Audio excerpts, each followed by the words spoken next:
السلام علیکم شہزادی، امید ہے آپ سب خیر و عافیت ایمان کی بہترین حالت میں ہوں گی۔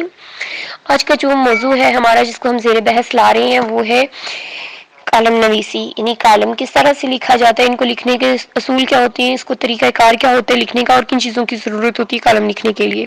سب سے پہلے اگر ہم بات کریں کالم کے معنی کی، تو کالم کے معنی ہے جو فرانسیسی زبان ہے اس کی ایک لفظ کالمنا سے نکلا ہوا یہ لفظ ہے، اور لاطینی زبان کے لفظ کالمنا سے ماخوذ ہے یہ لفظ، ٹھیک ہے، کالم۔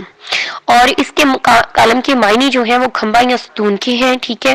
اور کالم نویسی کا آغاز جو ہے، اگر اس کی بات کی جائے تو کالم نویسی ایک صحافت سے تعلق رکھتا ہوا شعبہ ہے، جس کا آغاز جنگ اول کے آخری دنوں میں ہوا تھا۔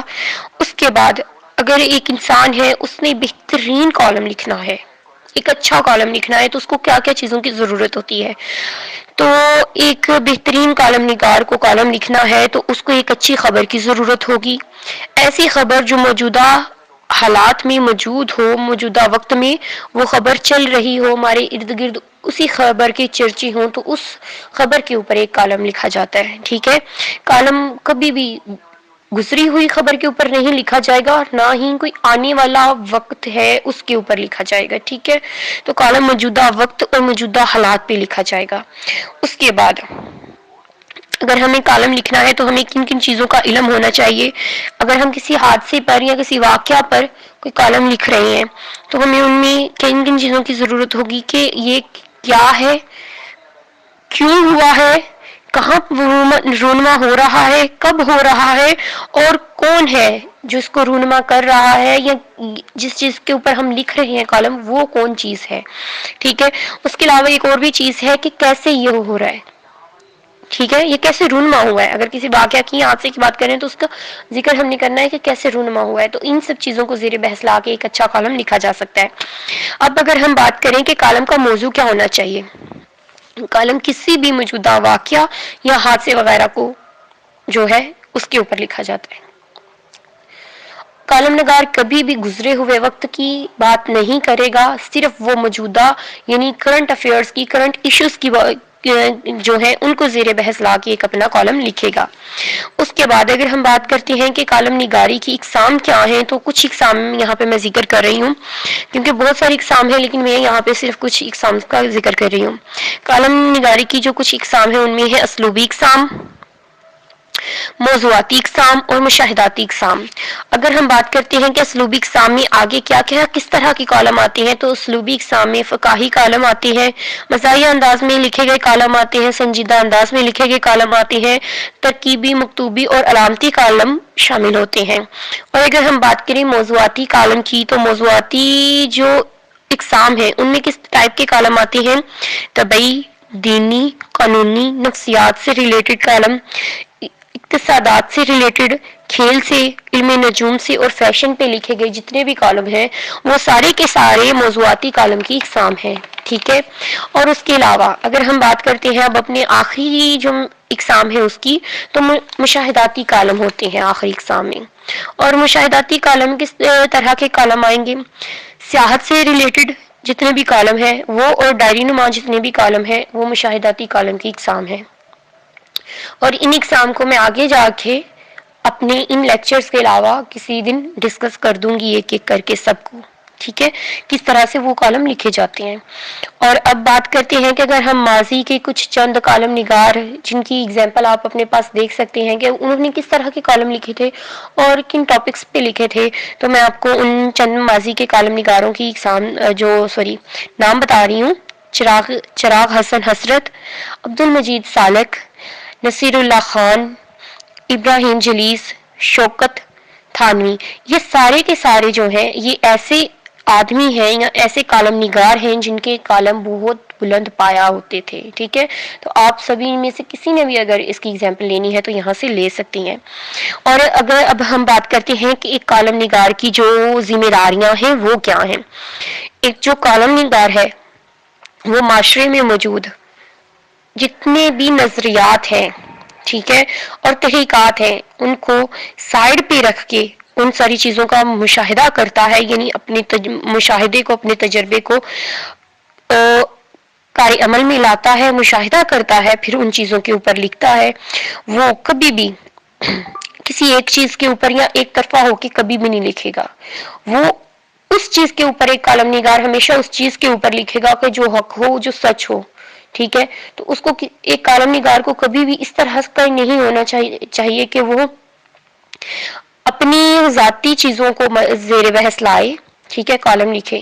اپنی پسند اور ناپسند کو نہیں لکھنا چاہیے، بلکہ جو حق اور سچ کی چیزیں ہیں ایک کالم نگار کو ہمیشہ انہی کے اوپر بحث کرنی چاہیے، انہی کو زیر بحث لانی چاہیے.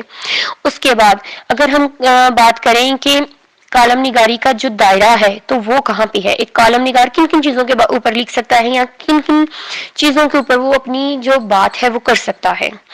تو کالم نگار جو ہے وہ ہر چیز کے اوپر لکھ سکتا ہے، چاہے وہ کالم سماجی لکھے، سیاسی لکھے، تہذیبی لکھے، تمدنی لکھے، اخلاقی ناول کالم لکھے، جس طرح کے مرضی کالم لکھے. وہ اس کالم نگار کی اپنی مرضی ہے کہ وہ کن چیزوں کو زیر بحث لا رہے ہیں، یعنی کہ وہ ہر ایشو پہ بات کر سکتا ہے. ٹھیک ہے، بس اس کو جانبدار رویہ اختیار نہیں کرنا، بلکہ اس کو حق اور سچ کا ساتھ دینا ہے. اس کے بعد اگر ہم بات کریں کہ ایک کالم نگار ہے، اس کو کالم لکھتے ہوئے کن چیزوں کا خیال رکھنا چاہیے، تو ایک کالم نگار کو قاری کے وقت کی قدر و قیمت کا بہت زیادہ احساس ہونا چاہیے کہ اس کو ایسا ہی کالم لکھنا چاہیے کہ بہت زیادہ لمبا نہ ہو اور اس میں اسلوب جو ہے وہ بہت شاہانہ نہ آ جائے کہ ہر کوئی بھی ایک انسان ہے وہ اسلوب نگاری کی وجہ سے اس کے کالم کو اچھا نہ سمجھے. ٹھیک ہے، بلکہ نہ اس کو افسانوی انداز اپنے کالم میں استعمال کرنا چاہیے، بلکہ اس کو ایک سادہ سمپل سا کالم اس طرح سے لکھنا چاہیے کہ ہر پڑھنے والے کو اس کی جو بات کرنے کا انداز ہے، جس طرح سے وہ بات کر رہا ہے، وہ ہر پڑھنے والے کو، چاہے وہ ان پڑھ ہے چاہے پڑھا لکھا انسان ہے، لیکن جب وہ کالم پڑھے، ٹھیک ہے، تو اس کو جو وہ کالم نگار اپنی بات واضح کرنا چاہتا ہے، لوگوں تک پہنچانا چاہتا ہے، وہ بات سمجھ آ جائے. اور کالم میں ہمیشہ تسلسل ہونا چاہیے. یہ نہیں ہونا چاہیے کہ کالم جس واقعہ پہ آپ لکھ رہے ہیں اس سے ہٹ کے آپ کسی چیز کو بیان کر دیں، یا اس طرح سے آپ لکھیں کہ اوپر والا جو پیراگراف ہے وہ نیچے والے پیراگراف سے کبھی ملے ہی نہ. ٹھیک ہے، اس طرح کا نہیں ہونا چاہیے. اور اب بات ہم کرتے ہیں سب سے اہم چیز کی کہ مضمون اور کالم میں فرق کیا ہے. یہاں پہ میں بات کروں گی کہ مضمون اور کالم میں ایک چیز کا بہت بڑا فرق ہے. مضمون ہم گزرے ہوئے وقت پہ بھی لکھ سکتے ہیں، آنے والے وقت پہ بھی لکھ سکتے ہیں. اس کے علاوہ ایک ایسے ٹاپک پہ بھی لکھ سکتے ہیں جو ہماگیر ہو، ہر وقت جو ہے اس کی ضرورت ہو، جس طرح سے والدین کا احترام ہو گیا، وقت کی پابندی ہو گیا.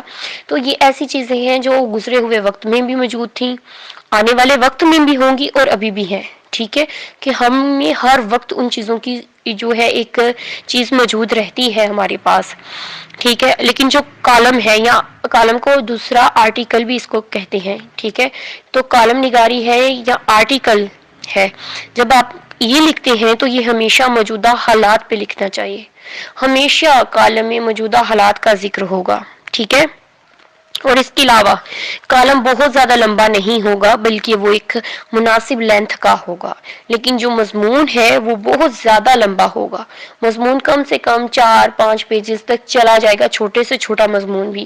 لیکن کالم کبھی بھی 4-5 پیجز تک نہیں جائے گا. کالم بہت حد ہے 1 سے 2 پیجز تک، یا 300-400 الفاظ سے زیادہ نہیں ہوگا جب بھی لکھا جائے گا. ٹھیک ہے، تو یہ ہے بات ساری کی ساری. اب کالم اور مضمون میں فرق سمجھ آ گیا. اگر اس بات کی بھی نہیں سمجھ آئی تو میں آپ کو ایک ایگزامپل دیتی ہوں، مثال دیتی ہوں. اگر ہم بات کریں سانحہ پشاور کی، تو جب سانحہ پشاور جب ہوا، ٹھیک ہے، اس وقت جن لوگوں نے لکھا تو وہ سانحہ پشاور اس وقت جب وجود میں آیا، ٹھیک ہے، یا تب اموات ہوئی، دھماکہ ہوا، تو اس وقت ان دنوں میں جن لوگوں نے لکھا، اسے ایک ماہ کے اندر اندر جنہوں نے لکھا، وہ اس وقت کا کرنٹ ایشو تھا. ٹھیک ہے، تو ان کا لکھا ہوا ہمیشہ کالم ہوگا. لیکن اگر آج ہم، یا آج سے 10 سال بعد ہم سانحہ پشاور پہ لکھیں گے تو وہ ایک مضمون ہوگا، وہ کبھی بھی پھر کالم نہیں ہوگا. ٹھیک ہے، یعنی کیونکہ سانحہ پشاور جو ہے وہ ایک گزرا ہوا واقعہ ہے، لیکن اس کی یاد، اس کی جو ہمارے ذہن پہ اثرات ہیں وہ آج بھی موجود ہیں. لیکن اس وقت جب وہ سانحہ پیش آیا، اس وقت کے اور آج کے اثرات ان لوگوں نے، جن لوگوں نے اس وقت دیکھا یہ سانحہ، ان لوگوں کے لیے وہ ایک بالکل موجودہ کرنٹ ایشو تھا. ہمارے لیے وہ موجودہ کرنٹ ایشو نہیں ہے، لیکن اس کے اثرات، اس کی باتیں، اس وقت کی ساری میموریز ہمارے پاس ہے. تو کیا ہے وہ پھر مضمون ہے. اگر آج ہم لکھ رہے ہیں تو وہ مضمون ہے، لیکن اگر اس وقت ہم لوگوں نے کچھ اس کے بارے میں کالم لکھا ہے تو وہ کیا تھا؟ وہ کالم تھا. لیکن آج اگر ہم لکھ رہے ہیں اسی چیز کے اوپر تو وہ مضمون ہوگا. یہ بہت سادہ اور طویل طریقے سے میں نے آپ کو ایک مثال دے دی ہے، اور مجھے امید ہے کہ کالم لکھنے کا آپ سبھی کو سمجھ آ گیا ہوگا کہ کس طرح سے لکھنا ہے. کالم ہمیشہ اپنے الفاظ میں لکھا جاتا ہے. کالم کبھی بھی کہانی کی صورت میں نہیں لکھا جائے گا، افسانے کی صورت میں نہیں لکھا جائے گا، بلکہ وہ مکمل اپنے ایک الفاظ میں لکھا گیا ہوگا. ٹھیک ہے، اسی کے ساتھ مجھے اجازت دیں، اور آپ سبھی جنہوں نے آگے کالم نگاری کی اقسام کے بارے میں بھی لیکچرز لینے ہیں تو وہ سبھی کے سبھی جو ہیں اس چینل کو سبسکرائب کر لیں، تاکہ جب میں کالم نگاری کے بارے میں لیکچرز جو ہے اس کی اقسام کے اوپر لیکچرز اپلوڈ کروں تو آپ سبھی کی تک پہنچ جائیں. اسی کے ساتھ مجھے اجازت دیں. اللہ حافظ.